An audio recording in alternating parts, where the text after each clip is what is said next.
Welcome, everybody, to another episode of Recruiters with No Limits. It's always live and never scripted. I'm here with my sidekick and co-host, John Ruffini. What's up, buddy? How are you, sir? Happy Wednesday.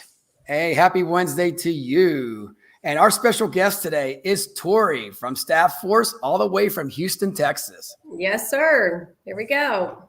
That's it. Happy Wednesday.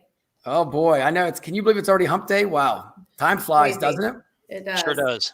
Can't believe it's already November. That's oh, my it. God. How many more days to Christmas? I got to tell you guys, I was at Texas Roadhouse last night, 46 more days. It's Christmas. That's crazy. Yeah, then I'm like a traditionalist, so I don't start getting into like the real Christmas spirit until like my rule has always been no Christmas music in the house until after Thanksgiving dinner. So I'm like a purist in that sense. But then there's also the mad rush because then you're like, oh crap, there's only like a couple of weeks left to do any shopping. Well, John, I said that number because you got 46 days to get my gift, brother. There we go. Oh boy. But before we start, I just want to throw a shout out to the veterans. Tomorrow's big Veterans Day. So let's give a shout out to the, remember everybody who served for us. We love you all. Yes. That's wonderful. Absolutely. Love that flag behind you, Tori. Thank you. Yeah, this is our conference room at our corporate office. So awesome. Sweet. So Tori, let's deep dive in it. Tell us a little bit about yourself and what you're doing at Staff Force.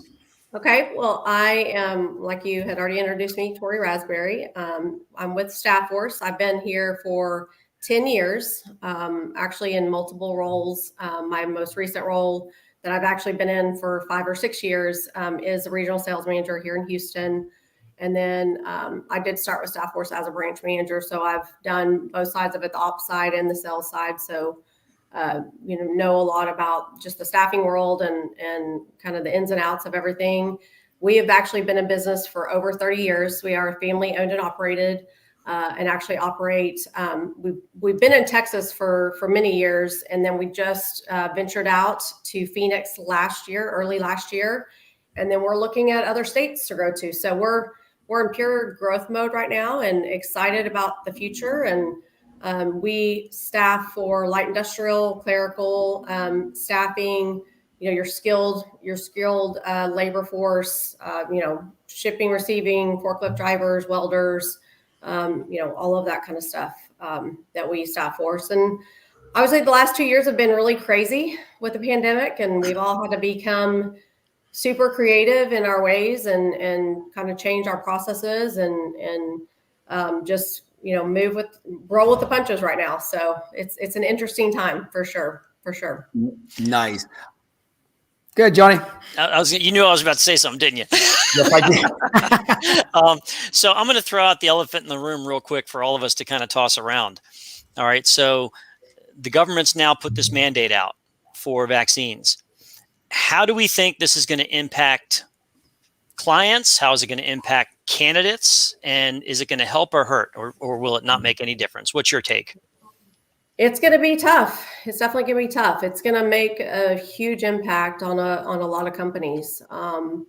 We've been doing some surveys just in the last couple of weeks with it all and trying to figure out, which clients really would be affected, what the percentages are at the companies that we have people at. And it's scary. It's scary because, at this point now, if you haven't gotten the vaccine, it might be something that they probably aren't wanting to do and they're not going to. So we're kind of navigating through all of it, doing all the research that we can right now, both internally and with our clients, trying to help them out as much as possible, kind of maneuver through this.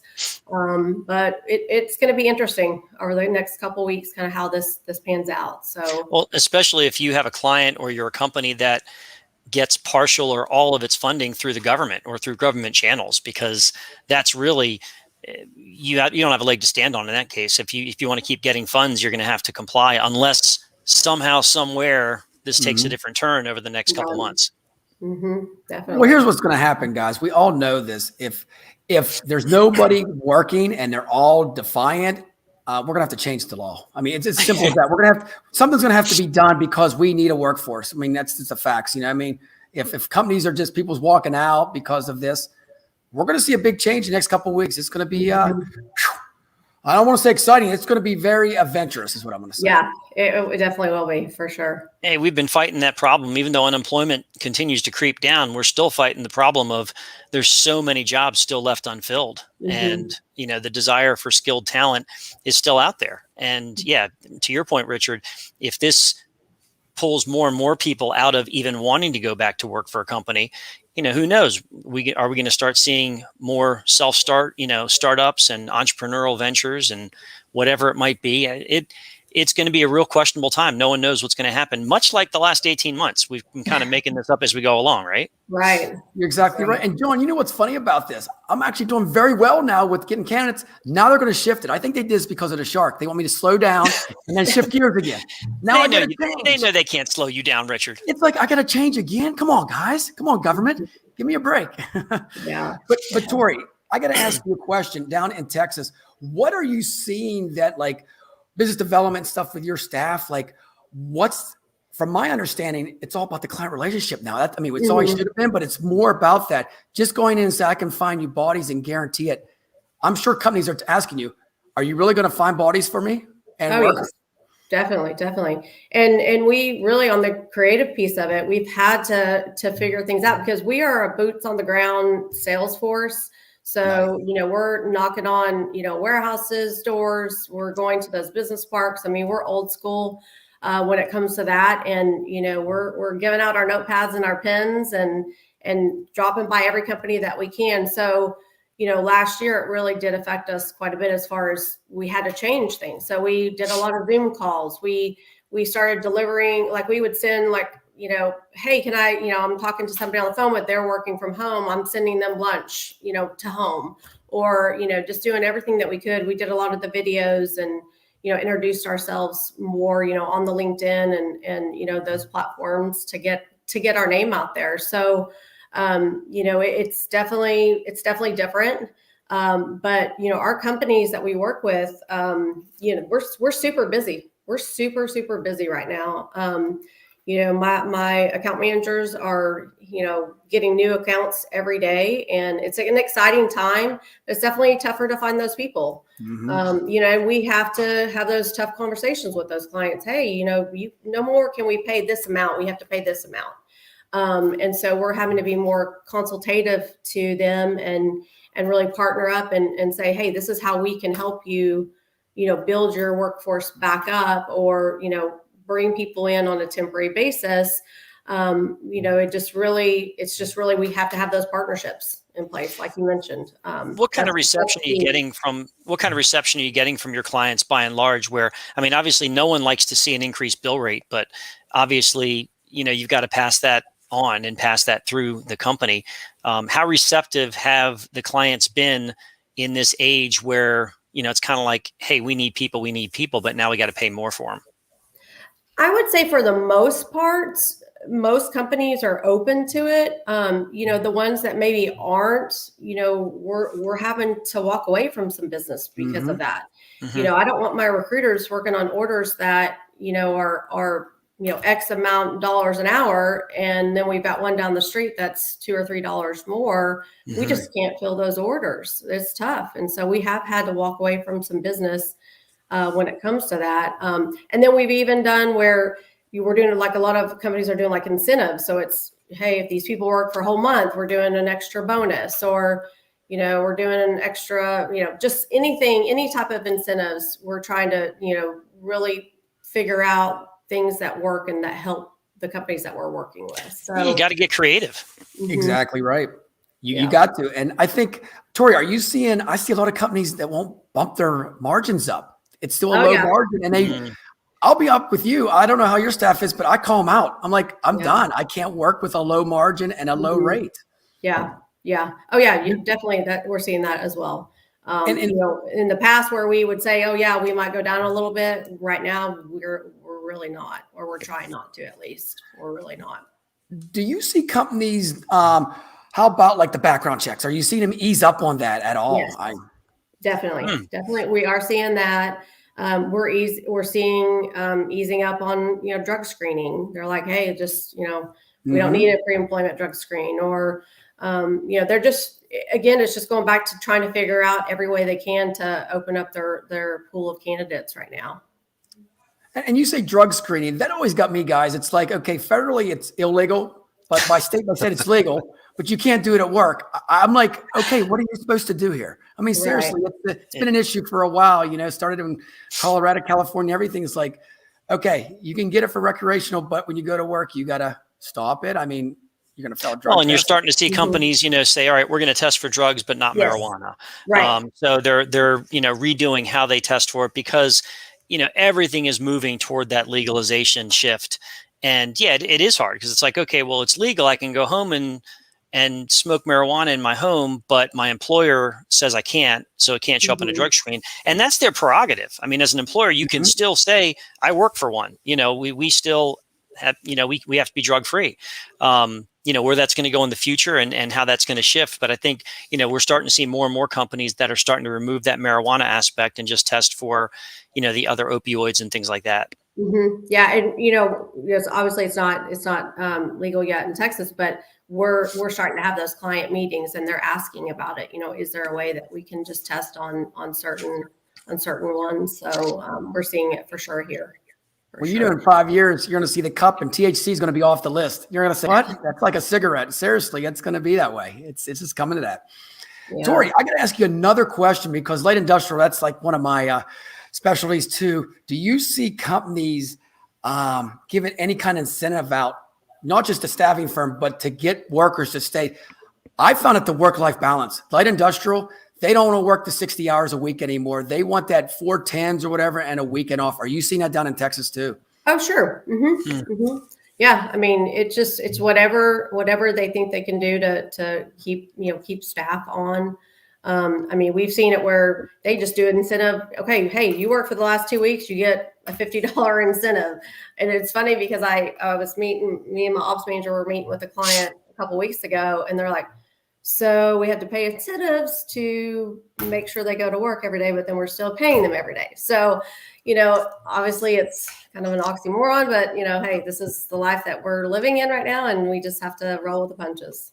Hey, driving into work this morning and heard an ad on the radio, Amazon for their, they're gearing up for their big push for the holiday deliveries, advertising $22 an hour, bonuses, sign-on bonuses, benefits starting day one, and tuition. I mean, it's like their companies are throwing out all kinds of bells and whistles to say, no, we want you to come here. And that's really, I don't think I've ever seen more of a candidate driven market. I mean, the candidates are totally in control right now, and the companies have to cower and get creative on how to compete for those, whether it's perks, bells and whistles, money, or all the above. You're so true on that, John. And you know what? Just being in light industrial, I'll be honest with you, talking to their job seekers, that money, they want money, but they also want that work balance at work. If it's a bad culture and you got supervisors screaming at you, and I've had to deal with that last week. It's like, you can't, well, that's the way it's the way it's no. We're all sentimental now. I mean, you can't just tell somebody, on their second day of training, yell at them. They're walking out, and they do. And I think that's the biggest thing. I think almost in the future, and especially in light industrial, we're going to have like a social worker on site for like crises and stuff. I mean, I'm not joking, but it's coming to the point where HR is so swamped with people going down there making complaints. What do you do? Well, we've gone from a time where, there was a time where, okay, you got your job. I got to keep this job. I need a steady paycheck, et cetera, et cetera. So I'm not going to do anything to screw it up. To fast forward to now, where what the whole COVID thing has led people to believe for the most part is, all right, I'm not going to settle. So I want an environment that I want to be in. I want a company I want to work with and for. And if it doesn't suit me, I have no problem walking out, even if I don't have another job, which is a total shift from where we used to be. Yeah, you definitely see that a lot more now. And I mean, and the same thing with, pay rates. I mean, for 25 cents more, 50 cents more an hour, people are leaving with no notice and just walking off the job. So, I mean, it's definitely a common occurrence. Well, here's the thing with I'm sorry, go ahead, Johnny. Nope, go, Richard. All right, so here's what I always have to say. McDonald's is paying like 17 or 18 in Pittsburgh. How's a person in light industrial going to work for 14? It's not going to be it's not capable. I mean, that's the thing I think we have to realize in our industries, that you're going to take a less of a hit. You're not going to make that profit, but you're going to survive. I think that's where we're at right now. Got to have the bodies. Now, Right. clearly, the market is, still ripe. Otherwise, you mentioned that your company's expanding. Mhm. So what's driving the expansion? And is there a reason why you're selecting the certain areas that you are looking at to expand?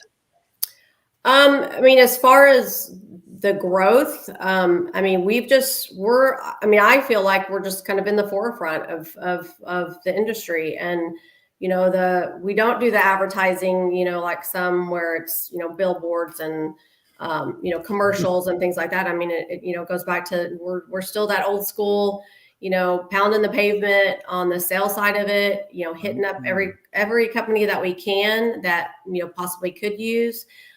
So just our sales team has been amazing over the last couple of years. And then of course our branches and our branch managers and our recruiters do an amazing job filling the orders. I mean, they're amazing at what they do. So I'm thankful for that. So we've just seen, the huge growth. And then as far as the states, we are looking at ones, that of course are, employer friendly, states and looking at each area and also like where we either have relationships in place with current customers that have locations in those states. Makes sense. That's kind of the wave we've been going. That's how we ended up doing Phoenix.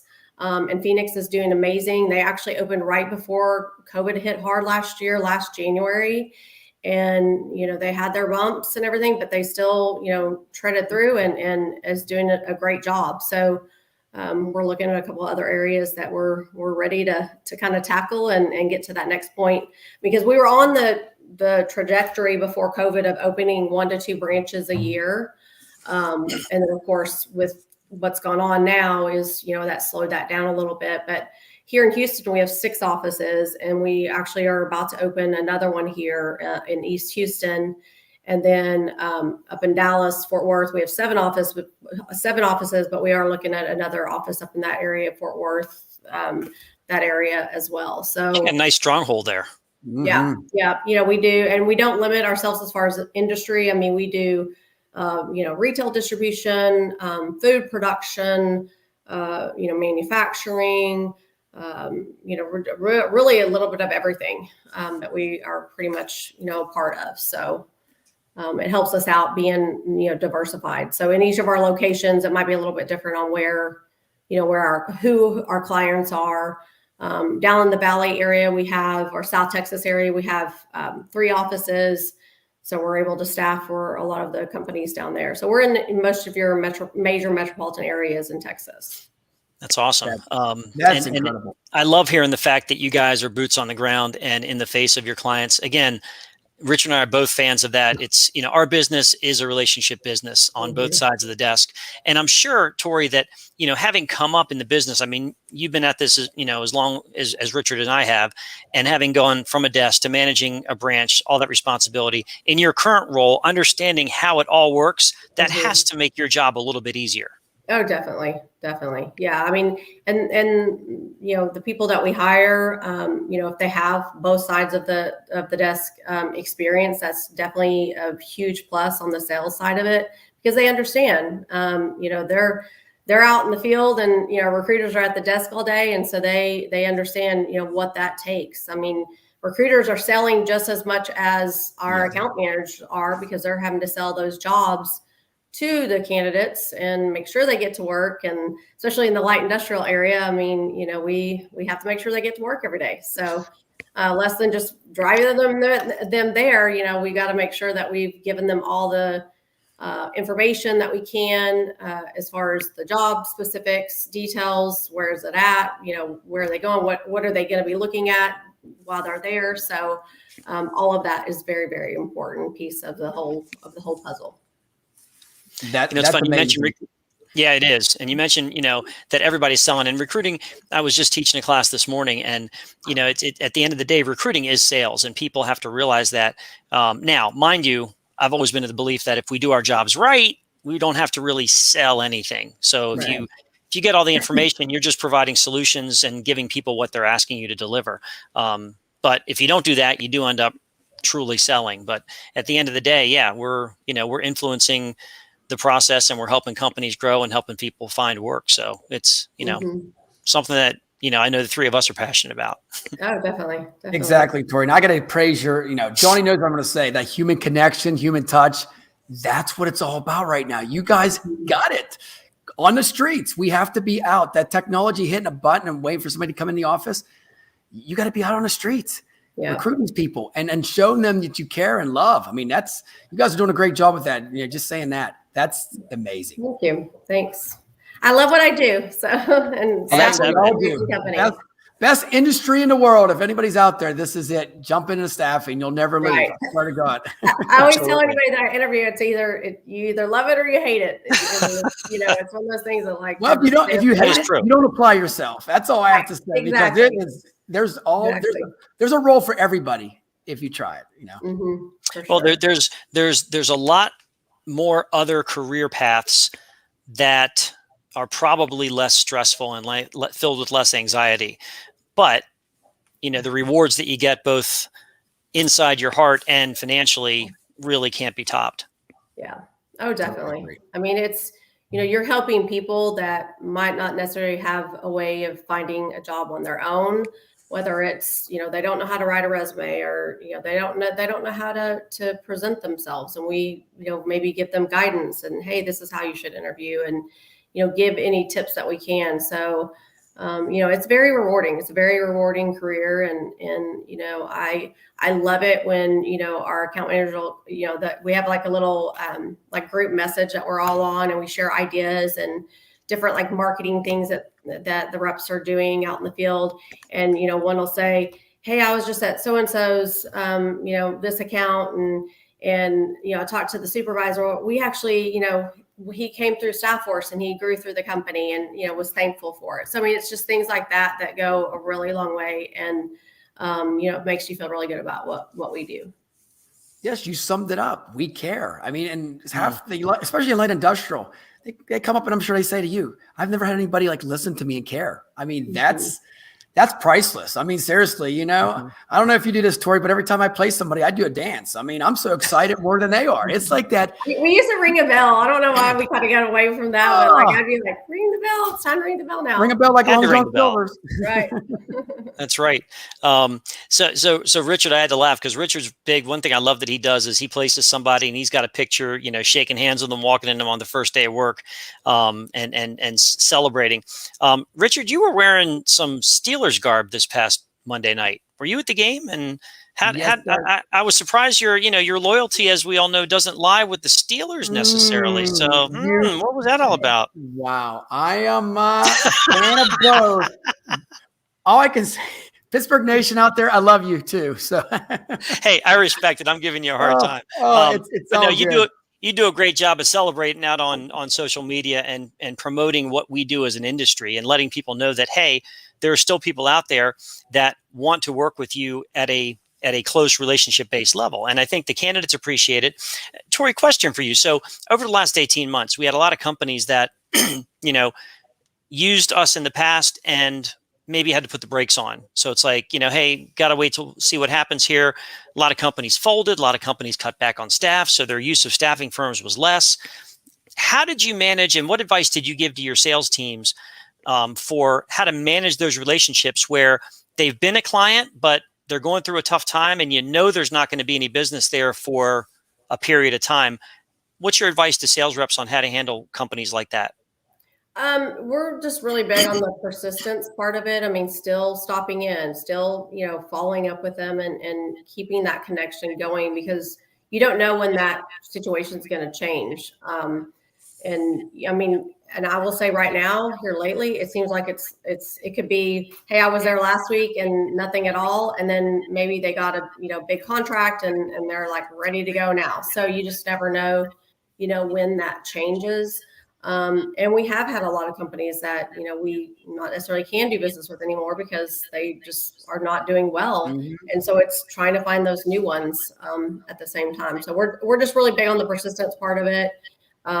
Just staying out there and seeing all that we can. I think that's so important. So many times recruiters tend to, they get the mindset of very transactional and not relationship based. So it's like, okay, if there's no business here, I'm not going to pay you any attention until I can get something from you. Exactly. And the ones that keep trying to build those relationships. And to your point, that professional persistence, always looking to stay in front of them and find out when they're ready to go and what they need from you, even when you know there's not anything there right now. I love that your team does that, because in my opinion, that's what you have to do if you want to build those long-term relationships.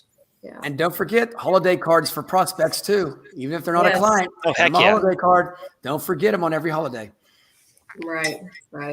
Tori, I got to ask you a question that we have up north a lot now, and especially being in light industrial. Are you seeing staffing firms just go so low where it's not even worth the? I mean, we're having staffing firms.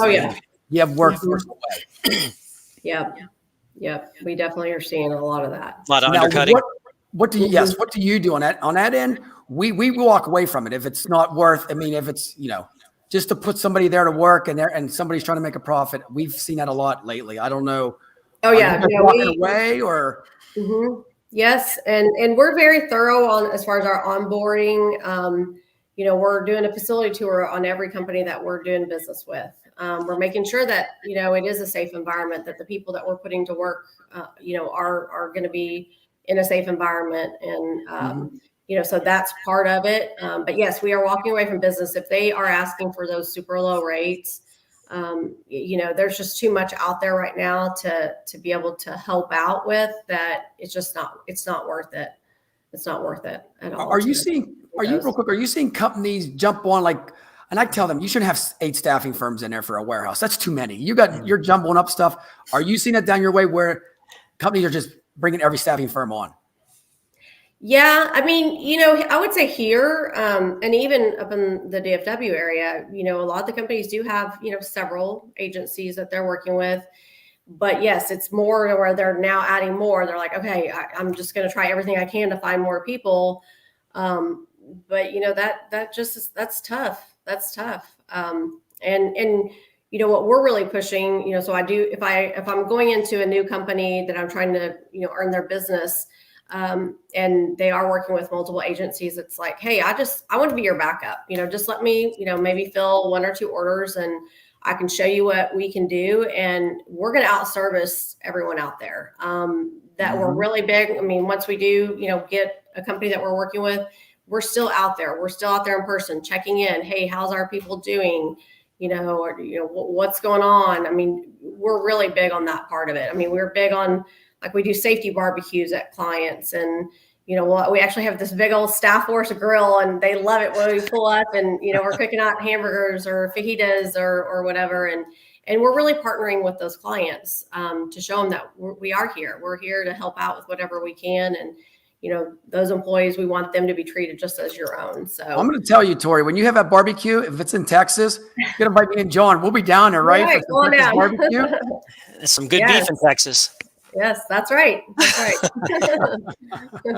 We have a good time. We have a good time. We take good care of our customers. Well, and that makes all the difference. You mentioned, I love that mindset of, hey, if you don't need me now, if you got other people you're working with, hey, let me be a backup just in case you need someone, and you get in that way. But then to your point, you kill them with the good service, because that's where a lot of firms still struggle. They're still very transactional. They'll put bodies on the floor, but they're not taking care of those people or the clients. They're just putting the people out there. And as a result, they don't have as strong a loyalty from the client or from the candidate, because also, I don't know if you guys are seeing this, but candidates now, it's very competitive. And to your point earlier, Tori, they'll walk for very little, a little bit more an hour. And, our recruiters will take a little bit of a hit here and there on the margin. But at the end of the day, we've told them, if it's below this, walk away from that. Don't put them to work to sacrifice your profits dramatically just to get the body on the payroll. Stay in touch with that person and see if we can get them the next time around. Mm-hmm. And that's so true, John. When I talk to the hiring managers all the time, they see a staffing firm come in, sign a contract, never hear back from them. It's and I'm like, wow, so I always say in this industry, I'm just going to sum it up like this real quick, is like every staffing firm, if you're in with 8 of them, 7 of them are going to disappear within a year because they're going to always try to get something new. And I never got that. I'm like, you have a client here, service it. But they figure oh, I'll go somewhere new, get something easier. And then you just burn a bridge. And I'm sure, Tori, you see that all the time. What you're talking about today is almost just exactly what I do. I love it. Oh yeah. Yeah, no, it's crazy. The ones that you see that they, they're like, oh, okay, well, will I see you after this? Well, yeah, definitely. And actually, you'll see a lot of my other team too. So it's the recruiters, the branch managers, the account manager. I mean, myself, the ops manager. I mean, we help out. We're really big on the team effort, and that's a big part of it. Huge. Man, Absolutely. Hey, Johnny, any final thoughts on our show today? I mean, I tell you what, we got some good insight here, and it's all This about has been great. man. Can't thank you enough, Tori, for spending some time with us. What I love is the overarching theme on everything that Tori shared with us is that at the end of the day, it's all about relationships, regardless of what kind of age we're in. Even though we're in a highly technically driven digital age right now, at the end of the day, you've got to still have those relationships. And that can be a big differentiator between you and most of your competition. So why not take advantage of it? Definitely. Sounds good. And Tori, any final thoughts on your end? Where can people reach out to you? Clients, candidates, everybody? So I want to say thank you to both of y'all for having me today. This has been great. This is a great platform, and I'm excited to be a part of it. As far as reaching out to Staffforce, so our website is www.staff-force.com, just like the Force, like Star Wars, the Force be with you. May the Force be with you. And like I mentioned before, we're all over Texas, in Phoenix. My number is 832-338-8358. You can reach me at any time. Would love to help out. Whether it's a customer looking for help or, any individuals looking for jobs, I want to, have them reach out to us and hopefully we can help them out, or at least share their info with our other network and see if we can help out. So I appreciate your time for sure today. Anytime. And I'm going to sum it up like this. Everything's bigger in Texas, right? That's right. Exactly. That's totally the case. Well, hey, thank you so much. Once again, veterans out there, we love you. Thank you so much. Yes, enjoy your day tomorrow, and we'll see you next week on another great episode.